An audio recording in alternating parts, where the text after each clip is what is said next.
Okay, magandang araw muli mga kababayan. At meron tayong pag-uusapan na malupit mga kababayan, ano? At ito na nga, grabe na talagang nangyayari sa ating bansa. Talagang matinding nakawanan nangyayari ngayon. At unti-unti na nabubunyag, no? Yung mga politiko na nasasangkot nga dito sa may anomalyang flood control project na ito. Ng mga ghost project, no? At ito nga, talagang nag-aaway-away na sila, no? Itong mga kongreso at mga senado, at kung saan talagang nakikita natin, salita na nga ang pamilya Diskaya ng mag-asawang si Sara. At ito nga mga kababayan, tila natatakot itong si Diskaya dito sa kongreso, no? Parang takot siya magsalita, pero doon sa may senado talagang binanggit niya rito yung pangalan ni Martin Romualdez at saka ni Saldico, na kung saan talagang sila ang mga may utak, no, nitong anomalya dito sa may flood control project na ito. At ito nga mga kababayan, tilang naiiyak na itong si BBM dito kay Tambaluslos at saka kay Saldico mga kababayan. Ito, meron ako may ipapakitang video sa inyo. Ito si Attorney Rowena Guanzon, kung saan meron siyang inihayag, no, patungkol dito nga sa may sa mga politiko dyan, sa mga kongreso kung saan talaga namang nangunguna dyan si Martin Romualdez at saka si Saldico, kung saan talagang pangalan nila ay nangunguna, kung saan sila ang talagang sangkot dito sa mga anomalya ng mga pagnanakaw sa may kaban ng ating bayan. Ito, pakinggan natin mga kababayan. Ang tanong, bakit si Diskaya hindi na testify sa inyo at nag-affidavit sa inyo? Doon siya kay Senator Marcoleta sa Blue Ribbon ng Senado nagtapat. Kasi po, nakakatakyot kayo dyan. Wala pong tiwala sa inyo ang magiging state witness. Kasi nga po, ang mga kumobra ng mga kickback dyan na sinasabi ng mga Diskaya ay nasa House of Representatives. Kaya ang sabi nga ni statement ng Malacanang, Executive Secretary Bersamin, na dating Chief Justice, ay you clean your house first. Abay, parang si BBM pa yata may kasalanan nitong mga ghost project at flood control kickbacks na ito, ha. Ang labas dito parang sinasabi pa ni Saldico na hindi totoo yan. Hindi naman ako ang mastermind dyan. Aba, di magtapat ka na. Kung hindi si Saldico ang mastermind, sino ang mastermind? Tinutukoy niya si House Speaker Romualdez. Baka kasi yun ang laging lumalabas na pangalan doon sa testimony ni Diskaya, na yung 25% daw na kinikickback, binibigay nila doon through the DPWH or sa collector, bagman nitong mga congressman. Ang sinasabi, 25% ay para sa taas, kay Saldico at para kay Romualdez. At yung 5% naman, grabe, 30% lahat.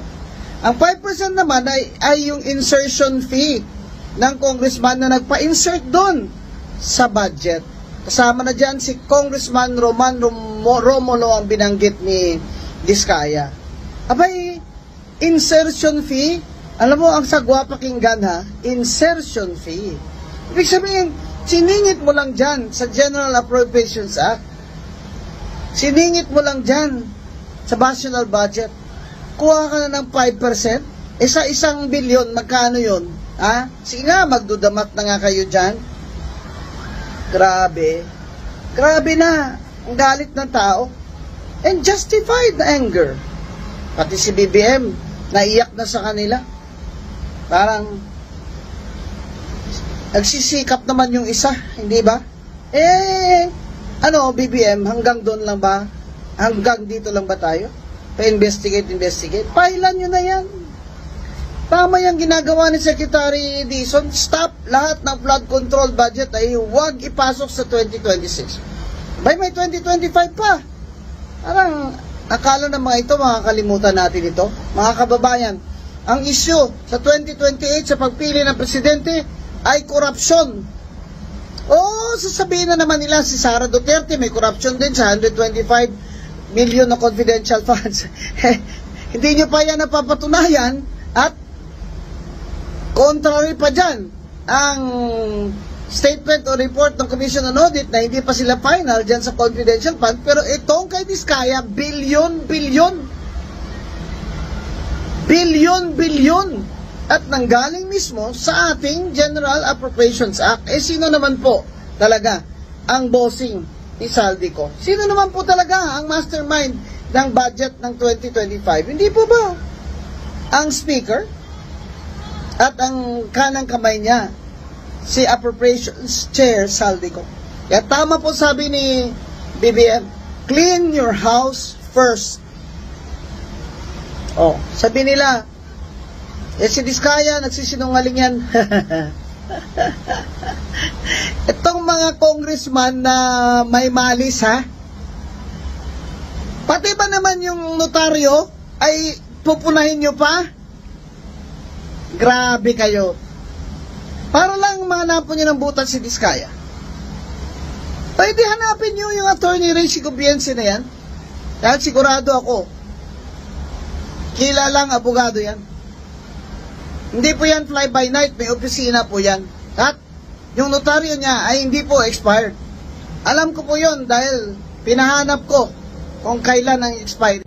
O yun ha, mga kababayan, si Atty. Rowena Guanzon. Dilawan yan mga kababayan ha, pero talagang nung election ng 2022, no? At nag-warning na yan si Atty. Rowena Guanzon, sabi botohin si Bongbong Marcos dahil magnanakaw yan. Mana sa tatay niya yan, sabi gano'n. Tama, nagkatutungan, sinabi ni Atty. Rowena Guanzon, no? Ngayon, kung talagang interesado talaga na baguhin ni Bongbong Marcos yung ating bayan, sibakin niya si Martin Romualdez, tanggalin niya bilang speaker. Kasi sa totoo lang, si Romualdez at sa Saldico, talagang sila ang pasimuno dyan, At yung mga kinahatag-hatagan dyan ng mga ibang congressman dyan ay sunod-sunuran sa kanya.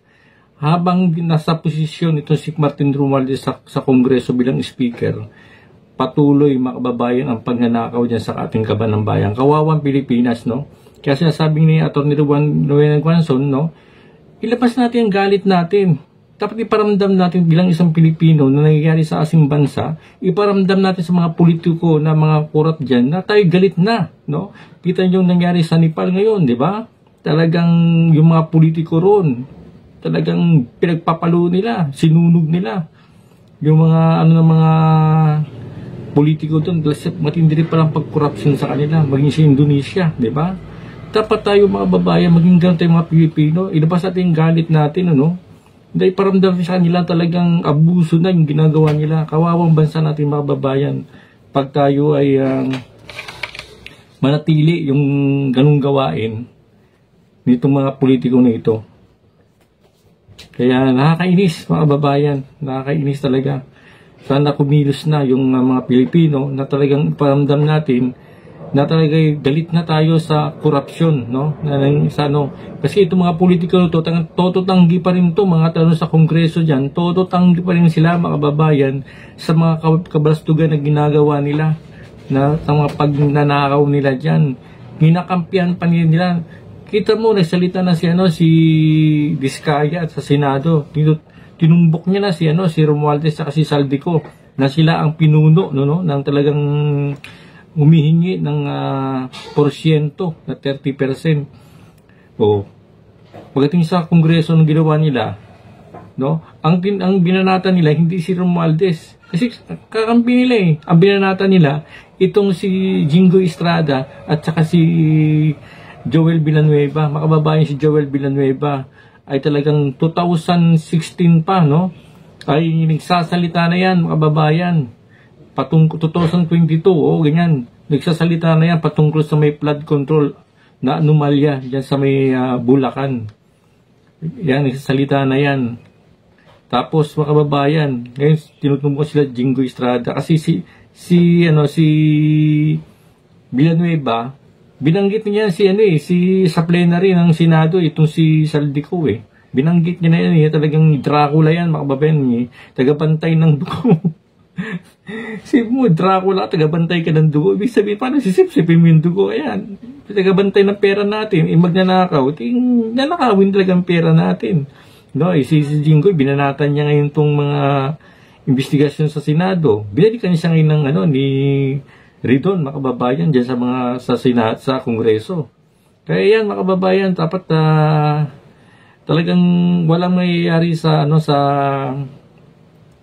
investigasyon dyan sa may Kongreso dahil pagkatakpan ng nila kung sino ang amo nila dyan. No? Kaya ito, mga kababayan, sana umaksyon na ating Pangulong Bongbong Marcos. Huwag nang niyang hayaan na mangyari ang bansa natin, kagaya ng sa may Nepal at Indonesia, mga kababayan, na magkaroon ng mga talagang aklas, no, ng mga galit ng mga Pilipino at magkaroon pa ng may mga wish pa ng mga buhay. Sana magising na ating Pangulong Bongbong Marcos. Umaksyon na siya, wag siyang iiyak. Dapat ipakita niya yung kamay na bakal niya na talagang itong mga tiwaling sa gobyerno ay talagang parusahan, at pakulong ito mga kababayan. Kaya yan, talagang sana mamulat na ang isipan ng bawat Pilipino sa pagdating ng eleksyon. Pumili tayo ng tamang tao na ating ibloloklok sa ating gobyerno, no? Para maging maayos ang ating bansa, mga kababayan. Huwag tayo pumayag na sa mga maliit na pera lamang ay bibenta natin ang ating boto. Kaya yan, hanggang dito na lang, mga kababayan, ang ating update, patungkol sa ating video. Kaya kung bago lang kayo sa aking channel, please like and subscribe para updated kayo sa aking ginagawang upload video. Okay, bye-bye po and God bless.